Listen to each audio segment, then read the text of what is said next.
Hello. हाँ। तो 3 point है और एक हम्म, टैक्स ऑडिट ठीक है ठीक है। Good morning class. Today I am going to start the new subject auditing and we will discuss everything about the auditing. Meanings क्या होते हैं, इसके स्कोप्स क्या हैं, इसके लिमिटेशंस क्या हैं, इंट्रोडक्शन में सारी चीज़ें करेंगे and then we will go to further. एक एक करके हम आपका सारा ऑडिटिंग ख़त्म कराएंगे। तो लेट्स बिगिन द क्लास। अभी हम आप लोगों का ऑडिटिंग स्टार्ट करते हैं। ये आपकी फर्स्ट क्लास है। अच्छा, बेसिक ऑडिटिंग का मतलब क्या समझते हो? चेक करना और एग्जामिन करना। और अच्छा, अब घर घर में ऑडिटिंग होती है? हाँ, मम्मी पापा करते हैं। जैसे आपको दे दिए पैसे कि जाओ ये सामान लेके आओ, फिर आप लेके आते हैं, तो जो रिटर्न आके आप अब हिसाब किताब देते हैं, हिसाब किताब मांगते हैं ना कि अच्छा इतने का ये सामान है, इतने का ये सामान है, ये मतलब वो क्या कर रहे हैं, रीचेक कर रहे हैं। तो वो क्या चीज़ हो गई, वही ऑडिटिंग हो गई। सेम यही कंपनीज में क्या होता है, कंपनी ने दिखाया कि हमारा इतना इनकम है, इतना एक्सपेंडिचर है, ये ट्रेड है, ये पीएल है, ये बैलेंस शीट है, ये है। उसको फिर क्या करते हैं, ऑडिटर चेक करते हैं। ऑडिटर अपॉइंट किए जाते हैं। ऑडिटर का अपॉइंट कौन करता है, ऑडिटर बनते कैसे हैं, वो प्रॉपर जो सीए होते हैं वो ऑडिट करते हैं। फिर उसको आगे हम अभी आपको बताएंगे कि सीए बनते कैसे हैं। पहले के ज़माने में क्या होता था कि स्टार्टिंग में कि ऑडिटिंग जो होती थी, ऑडिटिंग आज से नहीं हो रही है, ऑडिटिंग एंशियंट टाइम से हो रही है। पहले क्या होता था कि छोटे छोटे बिजनेस होते थे, छोटे छोटे बिजनेस होते। जैसे अभी आगे डेफिनेशन पढ़ेंगे, the term audit originate from the Latin word which audire which meaning to hear. इसका मतलब, ऑडिटिंग का मतलब बेसिकली होता था कि सुनना।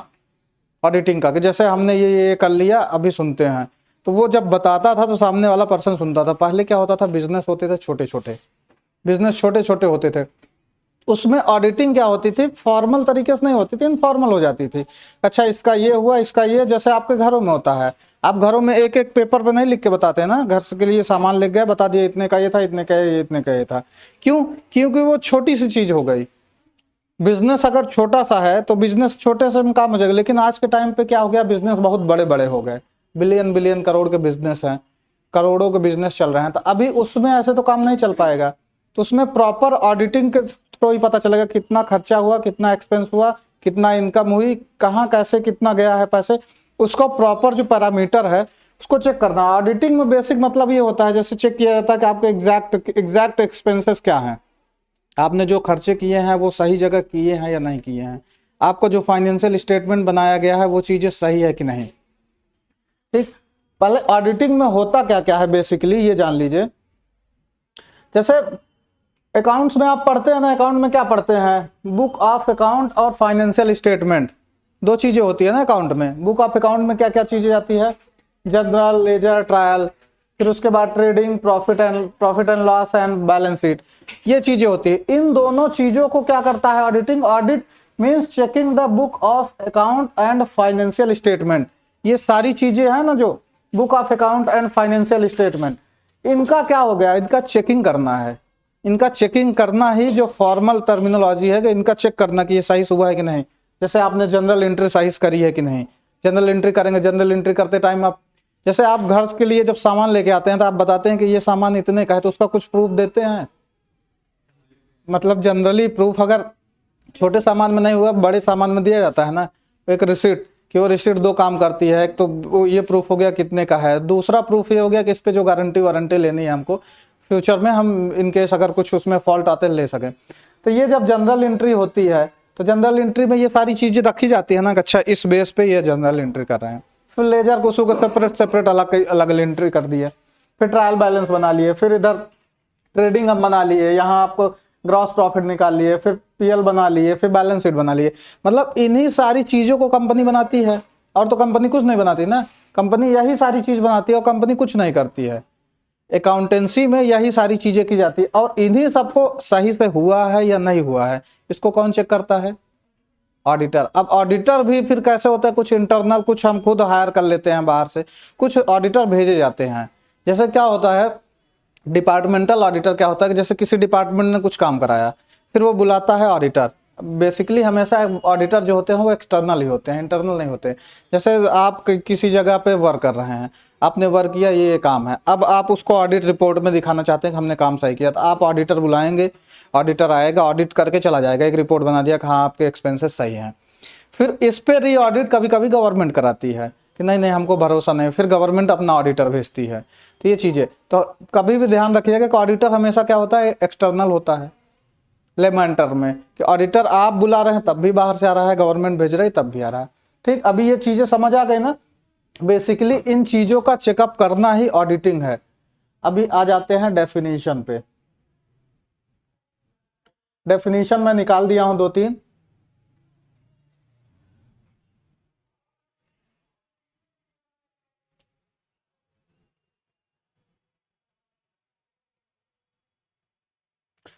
पढ़िए इसको ध्यान से। Auditing is the systematic examination and evaluation of record. Systematic examination and evaluation of record operations process to ensure accuracy, compliance with the regulations and adherence to established standard or policies.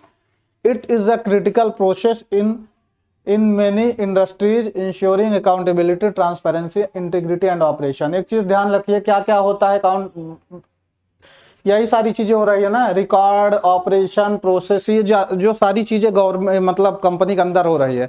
एक आप record बना रहे हैं, record बनाने के लिए कुछ process follow किए हैं कि नहीं, और उस प्रोसेस को फॉलो किए हैं कि नहीं, और सारी चीजें आपने एक्यूरेसी के साथ किया है कि नहीं, इन सब चीज को एक पर्सन होता है, अपॉइंट किया जाता है और वो चेक करता है, और वो जो चेक करता है वो होता है ऑडिटर, और जो चेकिंग का उसका प्रोसेस है उसको क्या बोलते हैं, ऑडिटिंग। समझ आ गया बेसिक चीजें। फिर इसके बाद ये वाली डेफिनेशन है कि ये the term audit originated from the Latin word audire meaning to here.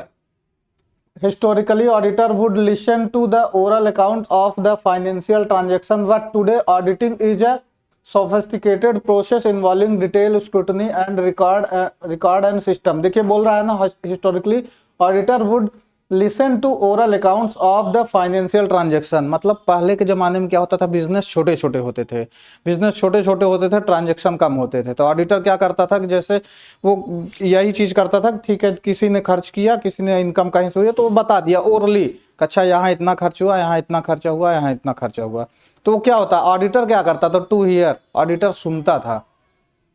Auditor पहले सुनता था। आज के टाइम पे क्या होता है, आज भी क्या होता है, ऑडिटर सुनता नहीं, आपके रिकॉर्ड चेक करता है।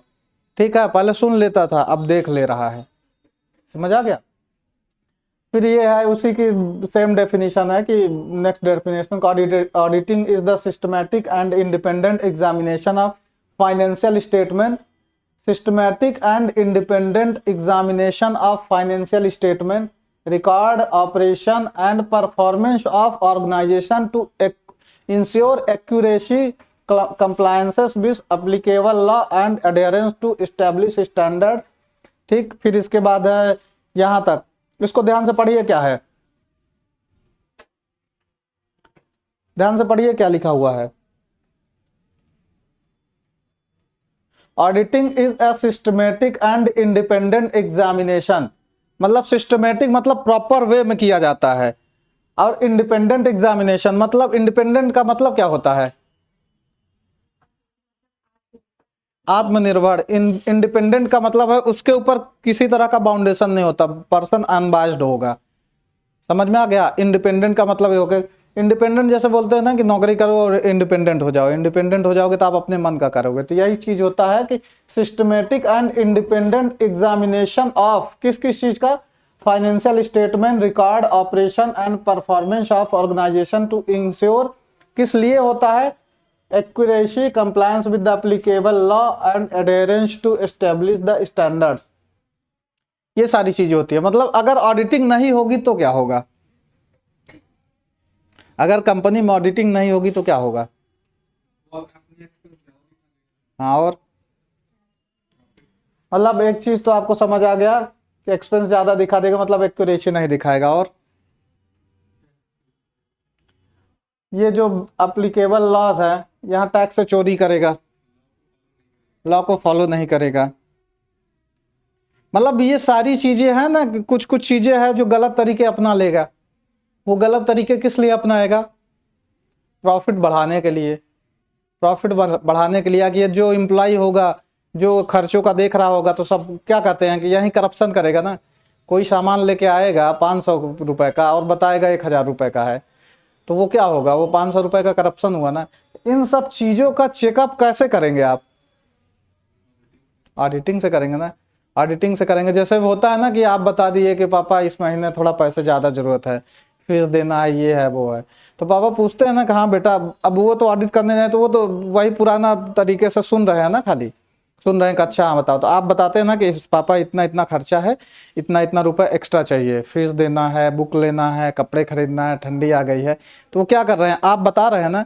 यही सेम चीज़ यहाँ होता है। वो क्या करते हैं, अपना रिकॉर्ड मेंटेन किए हैं, ट्रायल किए हैं, लेजर बनाए हैं, बैलेंस शीट बनाए हैं, इधर पीएल बनाए हैं, ट्रेडिंग बनाए हैं, तो वो बनाया हुआ है ना। तो वो जाएगा ऑडिटर तो क्या करेगा, तुरंत उठाएगा उनका रजिस्टर और देखेगा अच्छा यहाँ ये है, सारा चेक करेगा, फिर देखेगा कहाँ दाल में काला है। अचानक से देखेगा इतना इन्होंने स्टेटमेंट बनाने, अचानक से किसी की रिसीट मांग लेगा, इसकी रिसीट निकाल के लाओ।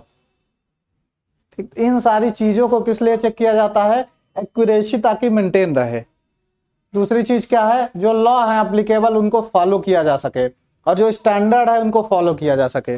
स्टैंडर्ड का मतलब क्या होता है, स्टैंडर्ड का मतलब क्या होता है, स्टैंडर्ड मतलब एक होता है ना, बनाया जाता है कि पहले ये करना है, फिर ये करना है, ये करना है और ऐसे ही करना है।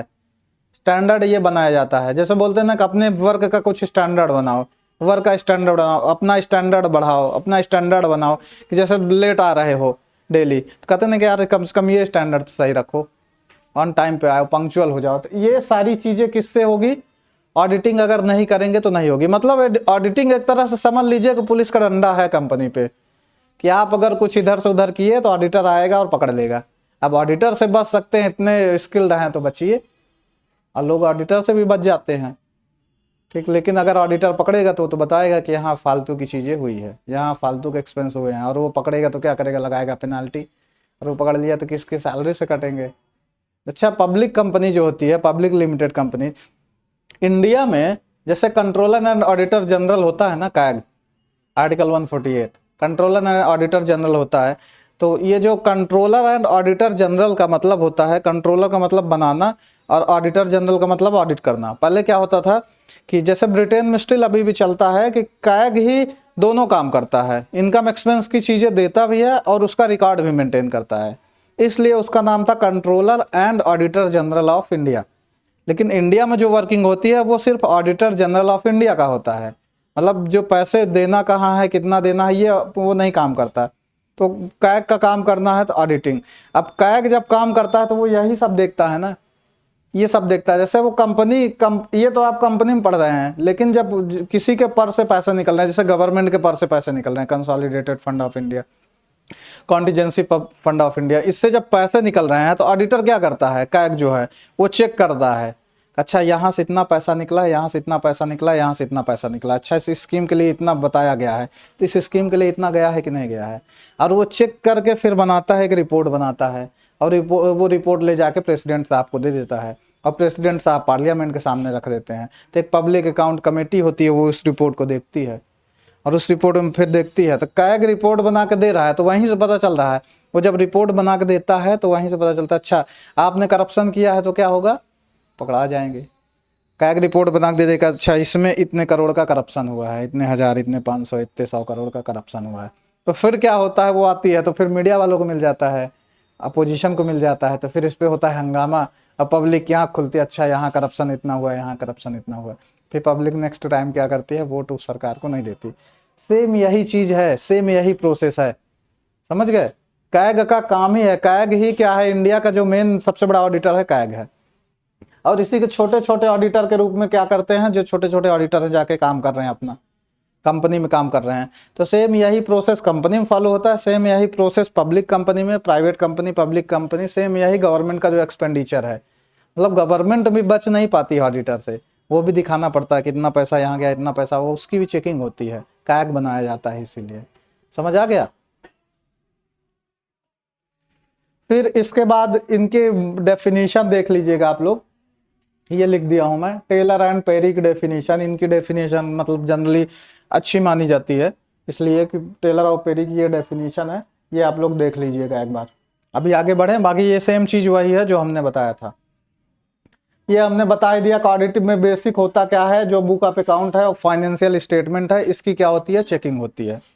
इसमें क्या क्या चेक करते हैं, जनरल चेक करते हैं। अच्छा, पहली एंट्री यहीं से होती है ना, जनरल एंट्री, फिर लेजर होती है। जनरल और लेजर में फर्क क्या है? इसमें जनरली इसमें क्या होता है, पर्टिकुलर अलग अलग चीजों का अकाउंट बनाते हैं लेजर में। जनरल एंट्री में जनरल एंट्री मतलब ये लिए, इतना पैसा गया, इतना यहाँ से निकला, बस ये, ठीक है। फिर उसके बाद ट्रायल बैलेंस, फिर इधर ट्रेडिंग। ट्रेडिंग में क्या निकलता है, ग्रॉस प्रॉफिट, इतना तो मुझे याद है जनरली। ट्रेडिंग में ग्रॉस प्रॉफिट, उसके बाद profit PL and profit and loss, फिर बैलेंस शीट बनती है।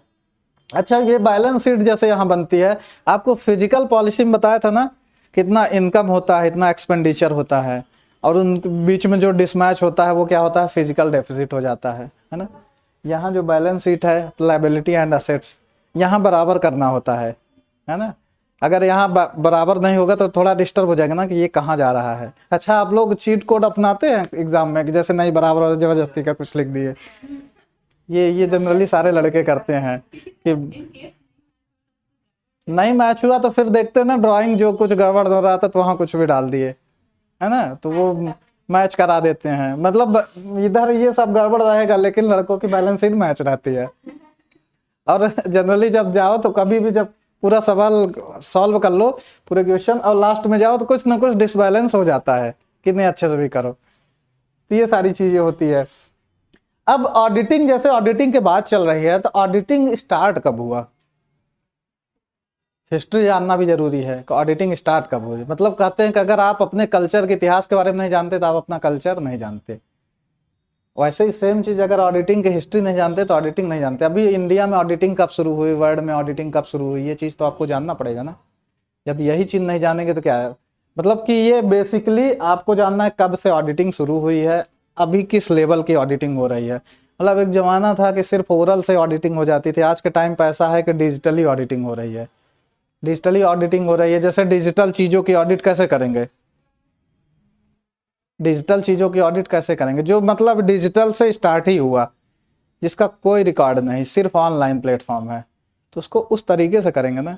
तो यहाँ तो ये इस स्टेप तक हम लोग अभी पहुँच चुके हैं, इसके आगे अभी पता नहीं क्या क्या स्टेप जाएगा।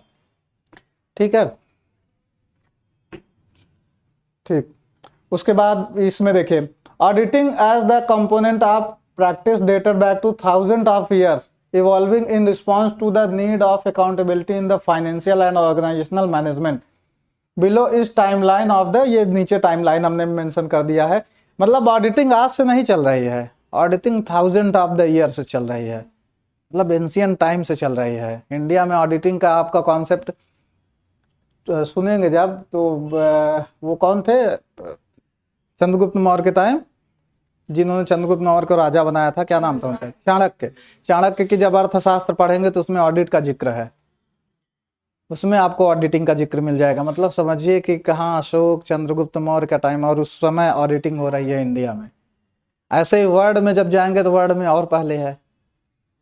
ठीक, समझ आ गया। अभी अर्ली बिगनिंग कहाँ से होती है, इसको जरा देख लीजिए, इसको 1 मिनट पढ़ लीजिए।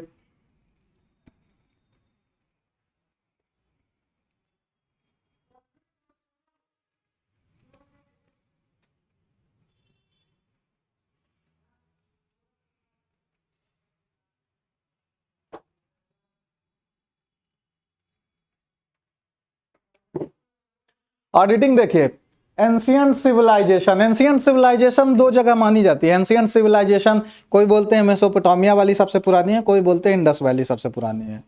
ठीक है, हम लोग बिलीव करते हैं कि इंडस वैली सबसे पुरानी है, बाकी वेस्टर्न कंट्री मानती है कि मेसोपोटामिया की सबसे पहले। तभी देखिए, Mesopotamia and Egypt record indicate that the audit were conducted to verify the accuracy of the financial transaction, particularly in the managing taxes and traded. Tax और ट्रेड में बेसिक ऑडिट होते थे, मतलब और जगह तो नहीं मिले हैं एविडेंस, लेकिन टैक्स और ट्रेड के ऑडिटिंग के एविडेंस मिले हैं। ये कब, एंशियंट टाइम में।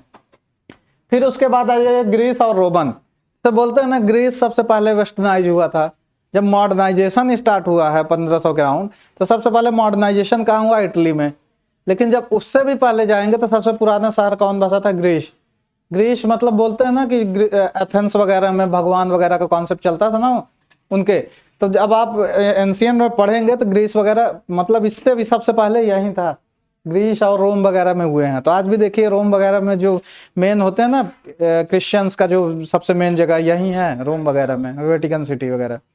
ठीक, यहाँ को in ancient Greece audit were used to check the account of public official particularly those managing city funds. City fund में जो पैसे लगाए जाते थे उसकी प्रॉपर ऑडिटिंग की जाती थी। फिर मेडिवल पीरियड में आ जाइए, 5th to 15th century. 5th to 15th century, 15th century के बाद ही इंडस्ट्रियल रिवॉल्यूशन स्टार्ट होता है। अभी इंडस्ट्रियल रिवॉल्यूशन यहाँ मेडिवल टाइम में नहीं हुआ है। ठीक, हमारा मॉडर्न टाइम स्टार्ट होता है अंग्रेजों के आने के बाद, उनका मॉडर्न टाइम स्टार्ट होता है 15th सेंचुरी से। हमारा 15th सेंचुरी के आसपास क्या होता, 15th सेंचुरी के आसपास मुगल वगैरह चल रहे थे। तो हमारा मॉडर्न तब नहीं स्टार्ट हुआ था, इनका मॉडर्न स्टार्ट हुआ था। इनका मॉडर्न हमसे 500 साल पहले का है, समझ आ गया। इनके मिडिवल टाइम में क्या है, in medieval Europe the growth of trade and commerce led to more structural and auditing practices. The term audit come from, वही सेम चीज है इनके हुआ। फिर मॉडर्न टाइम में आ जाइए, अब आता है ये मॉडर्न टाइम। रेनेसा, रेनेसा का सुने हैं, रेनेसा का भी नाम सुने हैं। से कहते हैं दुनिया में एक तरह से पूरा चेंज हुआ, लोगों के थिंकिंग चेंज हुई है, यूरोप से शुरू हुआ।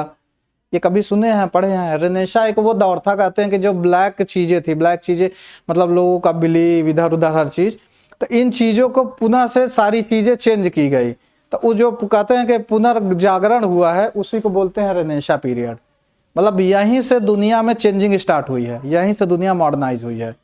इसी रेनेसा से ही पूरी दुनिया में मॉडर्नाइजेशन स्टार्ट हुआ है। तो इस पर्टिकुलरली उस टर्म को दिया गया है रेनेसा पीरियड, कि वहीं से इंडस्ट्री आई। कि जब लोग क्या हुआ कि लोग जो कॉन्सेप्चुअल चीजें पुरानी कंजर्वेटिव थे उससे हट के मॉडर्न चीजों पे बिलीव करने लगे। भगवान से थोड़ा सा हट के लोग बोले कि साइंस पे भी भरोसा करो। तो रेनेसा में साइंस की उत्पत्ति हुई। तो समझ गए कि यही वो दौर है कि कॉपरनिकस बोलता है कि पृथ्वी चक्कर लगाती है सूर्य का, तो कॉपरनिकस को देश से बाहर निकाल दीजिए। गैलीलियो अपना सारे सिद्धांत देते तो उनको नहीं मानते। मतलब ये जो सिद्धांत दिए हैं इनको बोलते हैं कि ये आदमी पागल है, इनको देश से निकाल दिया जाता है कि ये भ्रमित कर रहे हैं पूरी दुनिया को। फिर उनके बाद जब 100 साल 200 साल हो जाता है तो फिर लोग कहते नहीं उसका दिया कॉन्सेप्ट आज से 200 साल पहले कॉपरनिकस ने जो कॉन्सेप्ट दे दिया, गैलीलियो ने जो कॉन्सेप्ट दे दिया, वो एकदम एग्जैक्ट वही था जो कह के गया है, वही चल रहा है। तो ये वो दौर था। ठीक, द राइजिंग, फिर यहाँ देखिए यही रेनेसा पीरियड में क्या हुआ, the rise of banking facilities like the Medici in Italy. यहाँ पे क्या होता है, बैंकिंग फैसिलिटी। अभी देखिए यहाँ से आप जो मॉडर्न टाइम में आज के टाइम पे जो चीजें देख रहे हैं यहीं से स्टार्ट होती है। बैंक, इंडस्ट्री, सब चीज यहीं से होता है। अभी देखेंगे कि इंडिया में जो चीजें स्टार्ट हुई है अंग्रेजों के टाइम, वो यहाँ अभी हो जाएंगी। क्यों? क्योंकि यही जो है ना यूरोप वाले, यही जहां जहां गए तो वो चीजें स्टार्ट की। तो डच लेके आए, डच पूरी दुनिया में सबसे पहले लेके आए ये बॉन्ड वाला, शेयर वगैरह वाला।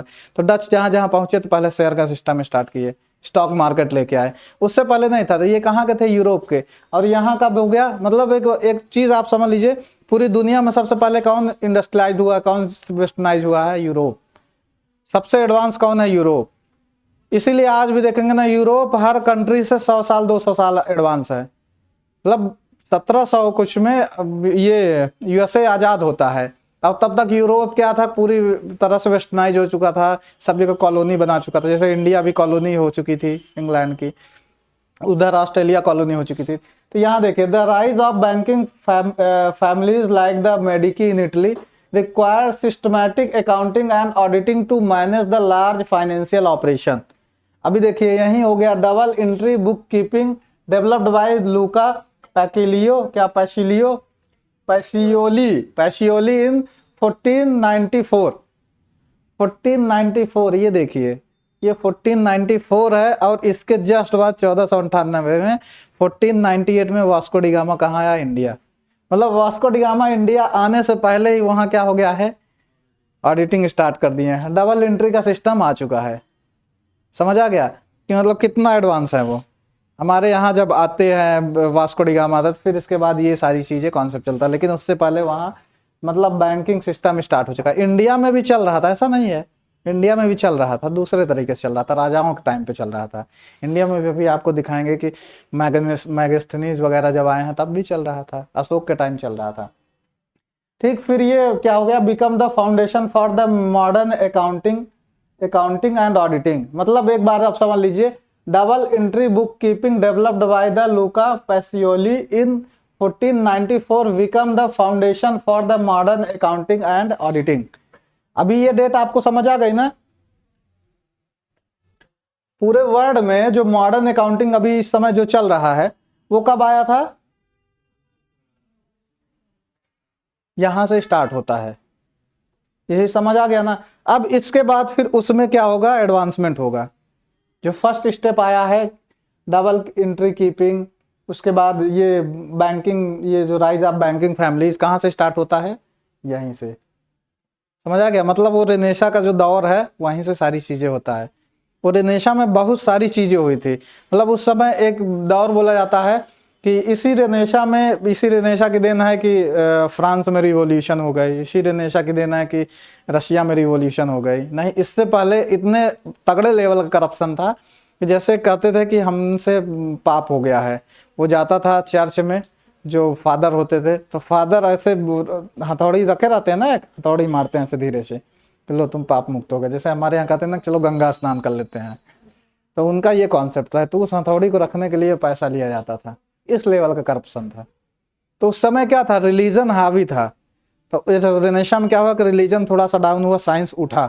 अब साइंस उठा तो साइंटिफिक चीजें सारी उठी, तो बैंक आया, इंडस्ट्री आई, ये सारी चीजें आए।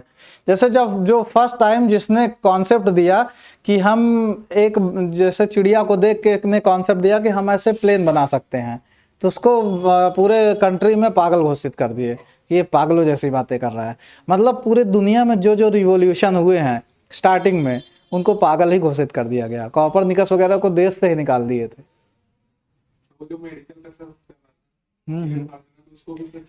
हाँ हाँ, ऐसी बहुत है। अभी इंडिया में एक जेनेटिक बेस्ड एक मूवी है पुरानी, एक डॉक्टर की मौत। 1970s या 80 के दौर की है कि जब देश आज़ाद हुआ उसी टाइम एक डॉक्टर पैदा हुए थे। वो अपना जेनेटिक पे काम कर रहे थे और वो गवर्नमेंट के सामने प्रपोजल रखते हैं, फिर वो नहीं मानती गवर्नमेंट नहीं मानती प्रपोजल, फिर वो डॉक्टर सुसाइड करके मर जाते हैं। एंड देन बाद में उनकी जब थ्योरी पढ़ी गई तो पता चला यार कि इनकी थ्योरी बहुत सही थी। इंडिया जो इतना पीछे रह गया, तो जेनेटिक चीज़ों में हम बहुत पहले बहुत एडवांस निकल जाते। तो बहुत सारी चीज़ें होती है। अभी कल एक न्यूज़ पढ़ रहे थे कि एक कोई लाल पत्थर करके था, तो स्टॉपर लगा के रखे थे गेट में, और वो पता चला कि पता नहीं कितने करोड़ का पत्थर था, वो पता नहीं कौन सा पत्थर था, तो लोगों को नहीं पता है। फिर इसके बाद आता है 18th एंड 19th सेंचुरी में इंडस्ट्रियल रिवॉल्यूशन। अब इंडस्ट्रियल रिवॉल्यूशन हो गया, मतलब इंडस्ट्री बनेगी। अब जब इंडस्ट्री बनेगी तो उसमें तो ऑडिटिंग चाहिए होगा ना। इंडस्ट्री बनेगी, इनकम आएगी, एक्सपेंस आएगी, मशीनरी आएगी, उसके बाद रिवेन्यू आएंगे, उसके बाद एक्सपेंडिचर दो तरह के हो जाएंगे, रिवेन्यू एक्सपेंडिचर और उसके बाद कैपिटल एक्सपेंडिचर। अब इन सब चीज़ों को मेंटेन करने के लिए क्या किया जाएगा, प्रॉपर ऑडिटिंग की जाएगी। ठीक, द रैपिड ग्रोथ ऑफ ये corporation and industrial enterprises in the Europe and the Americas necessity क्या है, नेसेसिटेटेड इंडिपेंडेंट ऑडिटिंग। यहाँ इंडस्ट्रियल रिवॉल्यूशन कब हुआ, 18 से 19 सेंचुरी। यहाँ पे क्या हुआ, यहाँ प्रॉपर ऑडिटिंग आ जाती है। अब जैसे इंडस्ट्री बन गई, इंडिया में इंडस्ट्री तब तक नहीं बनी थी। इंडिया में इंडस्ट्री कब बन रही है, अंग्रेजों के आने के बाद, लेकिन यहाँ बन चुकी थी ये। अब इंडस्ट्रीज बन गई, तो इंडस्ट्री बन गई तब ऑडिटिंग होने लगेगी। तभी आपको समझ आ गया है ना कि कहाँ से स्टार्ट होता है। पहले कुछ कुछ तथ्य मिलते थे, अच्छा टैक्स की ऑडिटिंग होती थी, फिर उसके बाद आपको मिले कि अच्छा कहीं कहीं किसी जगह में सिटी के लिए क्या एक्सपेंस दिए गए हैं उसकी ऑडिटिंग के प्रमाण मिले हैं, एविडेंस मिले। फिर इसके बाद आ जाते हैं, फिर इसके बाद यहाँ आप आ जाएंगे रेनेसां के टाइम पे, तो यहाँ बैंकिंग फैमिलीज आ गई थी, डबल एंट्री का कॉन्सेप्ट आ गया था। फिर उसके बाद क्या हो गया, इंडस्ट्रियल रिवॉल्यूशन में प्रॉपर ऑडिटिंग आ जाती है। फिर उसके बाद 19th सेंचुरी में, फिर उसके बाद ऐसे ऐसे चलती रहती है। अब देखिए, formation of auditing institution institution of chartered accountant of Scotland ICAS was founded in 1854। 1854 में जो हमारे यहाँ ICAI है ना, इंडियन चार्टर्ड अकाउंटेंट जो भी मतलब सर्टिफिकेट देता है हमारे यहाँ का, ICAI, ऐसी बॉडी कब यहाँ बन गई है? 1854 में, हमसे 200 साल पहले। हाँ, बैटल ऑफ प्लासे 1700, कब है प्लासे? 1757, 1761। फर्स्ट वर्ल्ड वॉर कहाँ से आ जाएगा? फर्स्ट वर्ल्ड वॉर 1914 में हुआ है, 1914 से 18। सेकंड हुआ है 40 से 45। तो ये फर्स्ट वर्ल्ड वॉर से भी पहले है। ये हमारे यहाँ 1857 की क्रांति के राउंड, समझ गए? 1857 के रिवोल्ट के राउंड यहाँ क्या बन गया? इंस्टीट्यूशन बन गए हैं। तब ये समझ आ गया ना कि पूरी दुनिया में ऑडिटिंग कब आई है। यहीं से मतलब ये जब इंस्टीट्यूशन बन गया, मतलब ये है स्कॉटलैंड। स्कॉटलैंड ने, इंडिया ने जैसे बनाया अपना ICAI, तो स्कॉटलैंड ने उस टाइम में अपना बना दिया। अभी यही से हम क्या करेंगे? CA बनाएंगे, CA को सर्टिफिकेट देंगे, एग्जाम कराएंगे, ऐसी चीजें होती है। फिर accountant in England and Wales ये बनता है 1880 में। Institution of chartered accountants and England and Wales. England में कब बना है? 1880 में। वहां कब बन गया? 54 में। यहाँ 80 में बन गया। अच्छा, इंडिया में बहुत सारी चीजें एकदम स्टार्टिंग में पता है क्यों आ गई? क्योंकि इंडिया में रूल कर रहे थे ब्रिटेन वाले। अब ब्रिटेन में जो वहां चल रहा था वो पैरेलल पे यहाँ बनाते गए। वो इसलिए नहीं कि भारत का डेवलपमेंट करें, उनका पर्पस था कि जो फंक्शनिंग वहां चल रही वही फंक्शनिंग यहाँ चले, क्योंकि रूल वहां भी चल रहा था, रूल यहाँ भी चल रहा था। तो उस प्रॉपर फंक्शनिंग के लिए बनाया गया। जैसे ट्रेन इसलिए नहीं बनाई गई कि भारत का विकास करें, ट्रेन इसलिए बनाई गई कि लूटने में हमें आसानी हो। हम कहीं से अगर बिहार से कोई रॉ मटेरियल निकाल रहे हैं तो रॉ मटेरियल लेके जाएं हम कहाँ? कोस्ट तक, जो हमारे पोर्ट हैं, और पोर्ट से हम भेजें। देखिए 2 स्टेप होते हैं। जब ब्रिटेन वाले आते हैं तो 2 स्टेप में आते हैं। एक स्टेप करते हैं कि आते हैं यहाँ से रॉ मटेरियल लेके जाते हैं इंग्लैंड, वहाँ रिपेयर करते हैं, उसको फिर से बनाते हैं, और फिर उसका प्रोडक्ट बना के फिनिश्ड गुड्स लेके आ रहे हैं इंडिया। और फिर क्या कर रहे हैं? ऐसे ले जा रहे हैं और ले आके आ रहे हैं। ठीक है, यहाँ कम पैसे पे लेके जा रहे हैं, वहाँ से फिनिश करके यहाँ लेके आ रहे हैं, बेच रहे हैं, अच्छा पैसा कमा रहे हैं। यहाँ पे क्या हुआ? यहाँ कौन कमाया पैसा? बिजनेसमैन, जो इंटरमीडिएटर थे। फिर इन्होंने क्या किया कि अच्छा अब इतना दूर जो हम रॉ मटेरियल लेके जा रहे हैं, इंडस्ट्री यहीं लगाते हैं। फिर इंडिया में इंडस्ट्री लगाई गई, जैसे कपड़े की इंडस्ट्री लगाई गई, फर्टिलाइजर की इंडस्ट्री लगाई गई, वेरियस इंडस्ट्रीज बनाए गए कि अब रॉ मटेरियल यहीं से लेंगे, यहीं बनाएंगे, यहीं प्रोड्यूस करेंगे और यहीं के मार्केट में सेल कर देंगे। ये सेकंड स्टेप था। पहला स्टेप ये लोग रॉ मटेरियल लेके जाते थे। ठीक, फिर उसके बाद इंट्रोडक्शन ऑफ स्टैंडर्ड्स होते हैं। फिर 20th सेंचुरी में ग्लोबल एक्सपेंशन होता है विद ग्लोबलाइजेशन। 20th सेंचुरी में विद ग्लोबलाइजेशन ये फिर आ जाता है ये 1990 का दौर, 80 का दौर। यह है ना 79 इंडिया में क्या चल रहा था उस समय? 1990 में LPG का इरा चल रहा था। फिर यहाँ पे पूरी दुनिया में ग्लोबलाइजेशन हो चुकी थी पूरी। यहाँ हमारे यहाँ ग्लोबलाइजेशन कब होती है? 1992 में। और पूरी दुनिया में ग्लोबलाइजेशन कब हो गई थी? 1980 में। फिर इमरजेंस ऑफ 4 बिग फर्म्स। अभी ऐसे फिर अभी देखिए ये डिजिटल इरा का, डिजिटल इरा में कैसे ऑडिटिंग हो रही है? डिजिटल इरा में टेक्नोलॉजिकल एडवांसमेंट, इंक्रीज्ड रेगुलेशन, ये सारी चीजें होती है। तो अभी देखिए tools like data analysis, artificial intelligence and blockchain technology revolution, auditing practices. अभी देखिए अभी इसमें क्या क्या जिक्र किया है? AI, artificial intelligence, machine learning, उसके बाद ब्लॉकचेन टेक्नोलॉजी। इसके बारे में कुछ जानते हैं? What is AI? What is machine learning? What is blockchain technology? तो मतलब इससे होता क्या है? रोबोट जैसे वर्क करते हैं AI पे। AI और ये मशीन लर्निंग क्या होती है? जैसे हमारे अंदर है ना जो चीज़ें, वो थिंकिंग एबिलिटी उनके अंदर डाल देते हैं, डिसीजन मेकिंग उनके अंदर डाल देते हैं मशीनों के अंदर। मशीन लर्निंग में क्या होता है? ये हो गई AI। अब मशीन लर्निंग क्या होती है? मशीन क्या हो सीखती है, जैसे बच्चा सीखता है ना, एक बच्चे को क्या होगा? बच्चा जैसे जैसे बड़ा होगा धीरे धीरे कुछ चीज़ें सीखेगा। सेम यही मशीन होती है। जैसे आपका फ़ोन है, आप अपने फ़ोन से जितना यूज़ करते जाएंगे आपका फ़ोन आपसे सीखता जाएगा।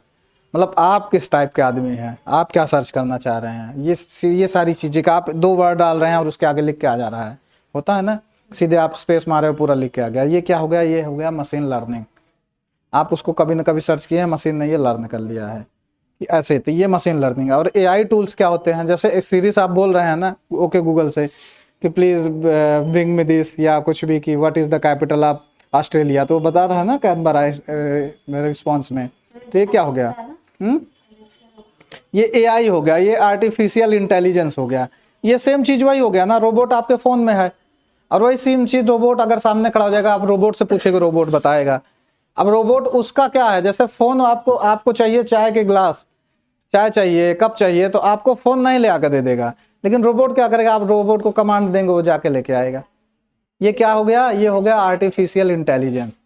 और ये हो गया, अब फिर वो जो सीखता जाएगा, लर्न करता जाएगा, वो क्या हो गया? Machine learning. मशीन लर्निंग में बहुत सारी चीजें होती है कि जैसे जब कोई फोन, जब मशीन लर्निंग का कॉन्सेप्ट अभी धीरे धीरे फोन में डाल रहे हैं कि फोन क्या करेगा, आपको रीड करता जाएगा, आप क्या सर्च कर रहे हैं, क्या नहीं सर्च कर रहे हैं, वो रीड करता जाएगा धीरे धीरे धीरे धीरे।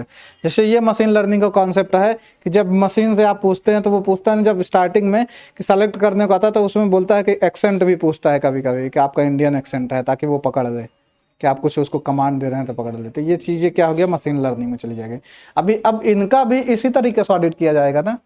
इनका तो उस तरीके से नहीं कि लाओ भाई फाइनेंशियल स्टेटमेंट दो हम कहें, इनका तो फाइनेंशियल स्टेटमेंट है ही नहीं। इनको इसी तरीके से किया जाएगा। फिर इसी में इंक्रीज्ड रेगुलेशन हो जाएगा। इसमें जो इसी के तरीके से इनमें क्या होता है कि स्कैंडल्स होते हैं, तो इन स्कैंडल्स को पकड़ेंगे। ठीक, जैसे स्कैंडल्स कैसे होते हैं, जैसे क्रिप्टो का स्कैंडल कैसे पकड़ेंगे, क्रिप्टो करेंसी का स्कैंडल या शेयर मार्केट का स्कैंडल कैसे पकड़ेंगे? उसको पकड़ने के लिए एक बॉडी बनाई जाएगी ना, कि security exchange board of India बना दिए, जाइए भैया आप अपना देखिए। तो पर्टिकुलरली उसके लिए एक पर्टिकुलर डिपार्टमेंट बना दी ना कि अब आप करिए इसको। ये हो गए पूरे वर्ल्ड में, पूरे वर्ल्ड की हिस्ट्री आपने देख लिया कि कहाँ से कैसे कैसे ऑडिटिंग होती है, कहाँ से एंशियंट टाइम में कहाँ से होता है। एक चीज आप अभी एक चीज आप लोगों को समझ आ गया होगा। अच्छा, पहले सबसे जो फर्स्ट में जो डेवलप्ड हुए कौन से हुए? ग्रीस, रोम, समझ आ गया ना। फिर इसके बाद कौन आते हैं? फिर इसके बाद आता है इंग्लैंड। और इंग्लैंड जब डेवलप होता है उस समय क्या होता है? कॉलोनाइजेशन का इरा स्टार्ट हो जाता है, कॉलोनी बनाने लगते हैं। कॉलोनी मतलब कब्जा करना, कॉलोनी बनाना। जैसे कहते हैं ना कि जमीन कब्जा करो तो कॉलोनी बना दो, टेंट बना दो, तो यही ये लोग करते थे। ये उसको कॉलोनाइजेशन का इरा बोलते हैं कि फिर ये कॉलोनी बनाए कि इंडिया, कोई चाइना, कोई ऑस्ट्रेलिया, जहाँ फिर ये खोजते थे, पता है क्या खोजते थे? किस कंट्री में क्या रिसोर्स हैं। जैसे इंडिया में ये सुने थे कि इंडिया क्या होता था, इंडिया से जाता था हमारे स्पाइसेस, मसाले, और ये मसाले जाते थे, यहाँ से जाता था पाकिस्तान, पाकिस्तान से ईरान, ईरान से फिर पहुँचता था आगे यूक्रेन, यूक्रेन से पहुँचता था यूरोप। ये पूरा लंबा प्रोसेस जाता था। तो जो चीज़ें यहाँ 10 रुपए की पहुँचते 1000 रुपए में हो गई। जब ये 1498 में वास्को डी गामा आता है और यहाँ से खूब सारा स्पाइसेस लेके जाता है और वहाँ बेचता है, बहुत पैसा कमाता है, ह्यूज मनी। तो समझो कि यहाँ आया, फ्री के रेट में मिला और वहाँ उस रेट में बेचा जिस रेट में वो वहाँ बिकता था। अभी आप खुद सोचिए कि आपको जैसे एप्पल यहाँ मिल रहा है कितने में? 100 रुपए केजी। आप हिमाचल गए, एप्पल आपको 8 रुपए किलो मिला और वहाँ से लेके आए और सीधे यहाँ बेच दिए 100 रुपए केजी। अब आप जाके मुडेरा मंडी से ले रहे हैं, तो मुडेरा मंडी में आपको पता चला कि 80 रुपए का मार्केट बेचना है, 70 में ही मिल रहा है, 10 का मार्जिन मिल रहा है। आप सीधे हिमाचल गए, 8 रुपए किलो। मतलब एक मैं हाइपोथेटिकल एग्जाम्पल दे रहा हूँ। सेम यही कॉन्सेप्ट वहाँ हुआ। वो क्या हुआ? एज अ ट्रैवलर आता है। अब ये सब मर्चेंट थे, बिजनेसमैन। अच्छा, इसकी भी स्टोरी बहुत अच्छी है। यूरोप में क्या होता था, जब यूरोप में मॉडर्नाइजेशन हुआ, रेनेशा आया, तो रेनेशा में लोग क्या किए कि चलो अब तो हमारे पास पैसे वैसे हो गए हैं, हमने शिप बना लिए हैं, अब शिप बन गए तो चलो कुछ एडवेंचर करते हैं। ठीक, एडवेंचर करते हैं। कोलंबस निकला, ठीक है, कोलंबस निकला इधर इंडिया खोजने, पहुंच गया अमेरिका। अटलांटिक से निकला इंडिया खोजने और पहुंचा वेस्ट इंडीज। वेस्ट इंडीज पहुंचा, बोलता है यही इंडिया है। फिर बाद में पता चलता अच्छा नहीं है इंडिया, तो नाम तो उसका इंडिया पड़ गया था। तो बोले अच्छा वो ईस्ट इंडिया हो गया, इधर वेस्ट इंडिया कर दो। इंडिया में ईस्ट इंडिया कंपनी लिखते हैं ना, ECI, ईस्ट इंडिया कंपनी, तो वो इसीलिए लिखे जाते ईस्ट इंडिया, मतलब हम ईस्ट साइड के थे। Waste India, West Indies cricket खेलती है तो उसका भी नाम वही है, इंडिया वो भी है, इंडिया ये भी है। वो वेस्ट का हो गया, वेस्ट इंडीज बोल दिए, हम ईस्ट इंडिया हो गए। तो ऐसे ऐसे करके बहुत लोग चले। कोई बहुत ऐसे थे कि गायब हो गए, पता ही नहीं चला। पहले समंदर ऐसे नहीं है ना जितना बड़ा इंडिया है। मतलब समझ लीजिए पूरी दुनिया में 2/3 जो है वो पानी है। आप जैसे पानी में ऐसे घुसे एक बार, मतलब आज के टाइम पे इतने मॉडर्नाइजेशन होने के बाद शिप खो जाते हैं, जिनके पास टेक्नोलॉजी है वो शिप गायब होते हैं, गवर्नमेंट खोजती रह जाती है कहाँ गया भाई, नहीं पता चल पाता। उस जमाने में नाव था, सिर्फ नाव से अपनी अपनी बोट लेके बस ऐसे हिलाते थे पायरेट्स ऑफ कैरिबियन जैसे, और हवा चलती थी और उड़ते हुए चले जाते थे। मतलब उस जमाने में अगर खो जाए तो क्या होगा। मतलब पहले देखिए, आप देखे ना पायरेट्स ऑफ कैरिबियन, तो उसमें दिखाता ना उस जमाने का टाइम, उस दौर का, कि कैसे कैसे होता था, कि वो आर्मी होती थी, वो ब्रिटिश आर्मी उसमें दिखाया है कैसे बड़ी बड़ी बंदूकें लेके चलते थे। सेम वही चीज होता था, लोग खोजने निकले ऐसे अलग अलग कंट्री में, कोई खोजने निकला इंडिया पहुंच गया अफ्रीका, कोई खोजने निकला इंडिया पहुंच गया स्पेन। ऐसे पूरी दुनिया में इंग्लिश क्यों बोली जाती है? नहीं, इंडिया को नहीं खोजने निकले थे, कुछ अलग अलग, लेकिन कुछ लोग इंडिया को खोजने निकले थे। जैसे वो जो वेस्ट इंडीज नाम पड़ा है तो वो इंडिया खोजने निकला था और वो पहुंच गया वेस्ट इंडीज। तो वेस्ट इंडीज पहुंचा तो उसका नाम बोल दिया कि हमें मिल गया इंडिया। इंडिया को खोजने क्यों निकले थे मैं बताता हूँ। इंडिया क्या है, इंडिया पास्ट से एंशियंट टाइम से क्या है, इंडिया हमेशा से रिच रहा है। इंडिया रिच था, बोलते थे कि जैसे गोल्डन गोल्डन बर्ड है ना, सोने की चिड़िया, तो वो सच में लिटरली था कि इनके पास है पैसा, राजा हैं वहाँ के बड़े बड़े। तो ये क्या होता था कि ये बोलते थे कि अच्छा चलो। अब दूसरी चीज़ थी स्पाइसेस। स्पाइसेस हमारे यहाँ इंडिया में खूब होता था, मतलब मसाला खाने की आदत हमें एंशियंट टाइम से है। आप जितना मसाला खा लेते हैं, जितना चटपटा खा लेते हैं, इंग्लैंड वालों को खिला देंगे तो उनको मॉर्निंग में पता चल जाएगा कि हमने मसालेदार कुछ खाया था। लेकिन इंडियंस की आदत है, अभी इंडिया में भी जैसे सरदार के यहाँ जाइए, सरदार के यहाँ कोई पंजाबी फैमिली में आप जाइए, पंजाबी फैमिली में देखिए बहुत मसाले खाते हैं, जो ऐसे हो जाता है ना पेट, उनका वो फूड हैबिट है। ठीक, उनके फूड हैबिट है, उनकी जो थाली आप लोग रखते हैं ना, उनके तो आप नाश्ते में भी जाएंगे तो नाश्ते में भी पराठे, दो मोटे मोटे पराठे ऐसे रख देंगे, तो वो भी देसी घी वाले, कि इतने पराठे आप खा लेंगे 10 दिन 1 महीने, तो आप तो तुरंत आपका 70 से वेट बढ़ के 80 हो जाएगा, 60 से वेट बढ़ के ऐसी उनका क्या है, हेल्दी खाने की आदत है। अब ये चीज सबकी नहीं है ना, तो ये चीज, ये क्या हुआ कि इनको मसाले मिलते थे यहाँ से, इधर उधर से आते थे और बड़े महंगे जाते थे। तो इनको ये पता था कि अच्छा इंडिया में गोल्ड भी है, मसाला भी है, तो इंडिया खोजो। तो ये स्टार्टिंग में सिर्फ ये ट्रैवलर थे, सिर्फ मर्चेंट थे। ये जैसे क्या होता था, ये मर्चेंट बन के आए इंडिया में या किसी भी दुनिया के किसी भी देश में। जब मर्चेंट बन के आए तो पता चला कि यहाँ तो हुलू लुलू डांस कर रहे हैं, यहाँ कुछ है ही नहीं। तो ये बोले, इनके दिमाग में आया कि इनको तो कुछ पता ही नहीं है। मतलब आज के टाइम पे अगर शहर का आदमी गांव जाता है तो पता चलता है ना कि गांव और शहर वाला क्या सोच रहा है और गांव वाला किस लेवल पे है। गांव वाला अपना खेत तक लिमिटेड है, उसको खेत, अपने खेत खलिहान प्लस अपने मवेशी, ये सही है, मतलब सही है। आप यहाँ आए तो आप बहुत सारी चीज सोच रहे हैं। वैसे सेम चीज वहां थी। अभी आपको भेज दें अंडमान, तो आप अंडमान में जाएंगे तो पता चलेगा अरे यार अभी भी पत्ते लपेट के घूम रहे हैं। ऐसे ऐसे ट्राइब्स हैं इंडिया में ही, जरावा ट्राइब वगैरह ऐसे ट्राइब है, वो प्रॉपर अपना जो कंजर्वेटिव प्रोसेस है वो अभी भी फॉलो कर रहे हैं। ऐसे सेम चीज ये जब पहुंचे, ये गए थे क्या बन के, मर्चेंट। यहाँ से जाएंगे, बिजनेस करेंगे, कुछ सामान लेके आएंगे, और फिर उसके चक्कर में देखते हैं यहाँ कुछ है ही नहीं। मतलब यहाँ छोटे छोटे कबीले में बटे हुए हैं, तो हम क्या करें। फिर उनके दिमाग में आता है अच्छा एक काम करते हैं, अब आ ही गए हैं, ट्रेड कर ही रहे हैं, तो कुछ जमीन कब्जा कर ले, तो ना जो खाली पड़ी जमीन है, तो फिर आके कब्जा करने लगे। तो ऐसे ही जब कब्जा करते हैं, कब्जा करते जाते हैं, तो फिर जिसका एरिया है उसको दिक्कत होती है तो वो अटैक करता है। से इंडिया में 1717 में फारूक सियार का वो था, इनका दस्तक था, तो दिए कि अच्छा इस जगह में बिजनेस करेंगे, इसके अलावा नहीं करेंगे। मतलब हमको दस्तक में कुछ चीज़ें दिए गए, कितना टैक्स देंगे। जब उसको वायलेशन करने लगे तो फिर होता है युद्ध, फिर लड़ाइयाँ होती हैं, बैटल होती हैं। तो जब लड़ाइयाँ होती हैं तो राजा लड़ते हैं, उनके पास मॉडर्न इक्विपमेंट रहते हैं, इनके पास तलवार है, उनके पास बंदूक है। उनको तलवार से लेकर पास में जाना पड़ेगा मारने, वो दूर से उड़ा दिए।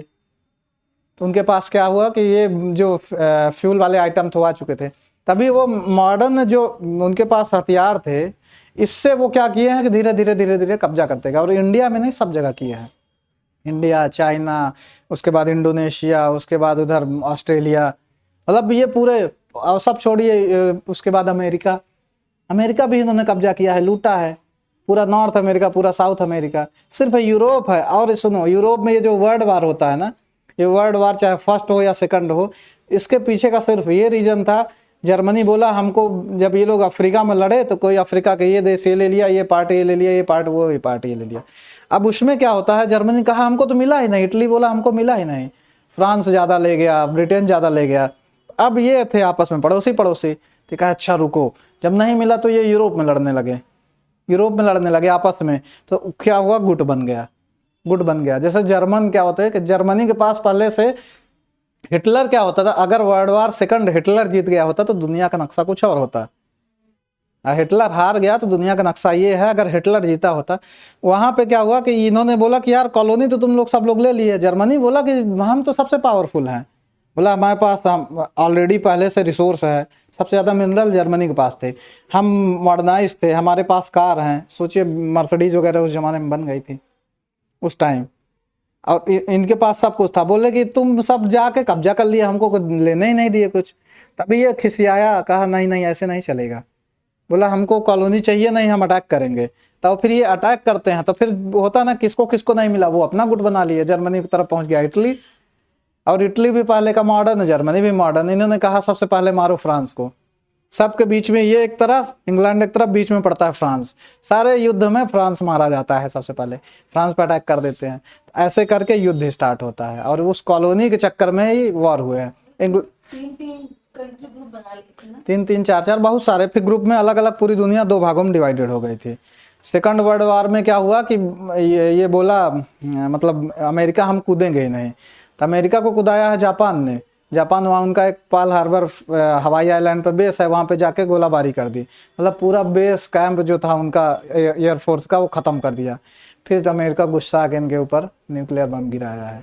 तो ये पूरी स्टोरी ऐसे ऐसे चलती है, ठीक। तो यहाँ पे ये सारी चीज़ें चलती गई। तो अब ये क्या हुआ, कॉलोनी बनाते गए और कॉलोनी बनाते गए और कॉलोनी करके ऐसे ऐसे कब्जा करते गए। अब यहाँ इंडस्ट्रियलाइजेशन हो गया, तो इन्होंने क्या बनाना शुरू किया, अकाउंट बनाने का। अब अकाउंट की चेकिंग करेंगे, मतलब जो जितना मॉडर्नाइज होगा उतना जल्दी करेगा। तो ऑडिटिंग सबसे पहले कहाँ से स्टार्ट हुई है, यूरोप से। कभी भी देखिएगा पूरी दुनिया में किसी भी चीज़ का मॉडर्नाइजेशन यूरोप से, कहीं कुछ नहीं हुआ है। न्यूटन यूरोप, मतलब कोई भी आप देखेंगे ना थिंकर, या यूरोप में रशिया का भी कुछ पार्ट आ जाएगा। आप जितने भी थिंकर देखेंगे, कार्ल मार्क्स देखेंगे, मैक्स वेबर देखेंगे, इमानुएल दुर्कheim देखेंगे, जितने भी आप देखेंगे, प्लाटो देखेंगे, प्लेटो और पता नहीं कौन कौन जितने थिंकर हैं, सब वहीं के हैं। कोई रशिया, और पूरी दुनिया की 2 रिवॉल्यूशन है, फ्रांस रिवॉल्यूशन और एक रशियन रिवॉल्यूशन। यहीं से सारे कॉन्सेप्ट आए कि इक्वलिटी क्या होती है, वोट राइट क्या होता है, ये सारी चीज़ें। मतलब वहाँ यूरोप में भी पहले लड़ाई लड़ी गई है, अब तो आज़ाद हुए, वोट राइट मिल गया। यूरोप में पता नहीं कितने हजार साल तक वोट देने का अधिकार ही नहीं था औरतों को। ऐसे ये सारी चीज़ें, तो जहाँ मतलब मॉडर्नाइजेशन हुआ वहाँ गए। अभी नेक्स्ट क्लास में हम इंडिया में कैसे ऑडिट हुआ है, कहाँ से स्टार्ट हुआ है, इसको आप लोग देख के आइएगा जरूर से, ठीक। ये हिस्ट्री आप लोग समझ लेंगे, 1 क्लास 1.5 क्लास लगेगा, 1 से 2 क्लासेस। लेकिन हिस्ट्री समझ लेंगे तो एक बेसिक आइडियोलॉजी समझ आ जाएगी।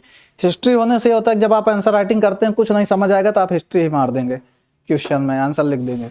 और जब कोई देखेगा तो वो इंटरेस्ट से देखेगा, क्योंकि ये बुक में नहीं है, ये मैं रिसर्च करके निकाला हूँ, ये बुक में नहीं है। अब जब पहले हिंदी में लिखते थे ना, हिंदी में आते थे खाता।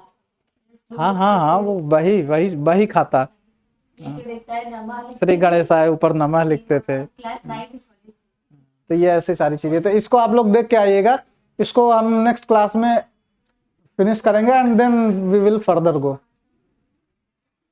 ठीक है। ये देखिए ये इंडिया में एक तरह से ऑडिटिंग 4th सेंचुरी में क्या हुआ, mention of auditing of Kautilya अर्थशास्त्र। कौटिल्य के अर्थशास्त्र ये चंद्रगुप्त मौर्य का टाइम है, यहाँ से होता। फिर 1857 Indian companies act introduce the mandatory maintenance of account. 1857 में क्या होता है, अंग्रेजों के टाइम पे आप क्या बोले कि अकाउंट आप बनाओगे, मैंडेटरी है सबको बनाना। फिर 1949 में क्या होता है, ICAI का इस्टेब्लिशमेंट होता है, जिससे जहां से CA बनना स्टार्ट होता है। फिर 1956 में क्या होता है, ठीक, ये कंपनीज एक्ट बन के आ गया है। फिर यही 2013 में अमेंडमेंट हो जाते हैं। ये पूरा एक टाइम लाइन है, तो इस टाइम लाइन को हम अच्छे से कल समझाएंगे, इसको आप लोग जरूर देख के आइएगा। और ऑनलाइन वाले व्यूवर्स, आप लोग इस टेलीग्राम चैनल पे PDF डाउनलोड कर लीजिएगा, यहाँ पे हमने सारी PDF डाल रखी है। चलिए आज थैंक यू क्लास, आज की क्लास यहीं एंड करते हैं। नेक्स्ट इसके बाद का जो लेक्चर होगा उसमें हम करेंगे। बाकी आप लोग अच्छे से पढ़ के आइएगा, रिवीजन करके आइएगा, ताकि आगे समझ आए। Thank you.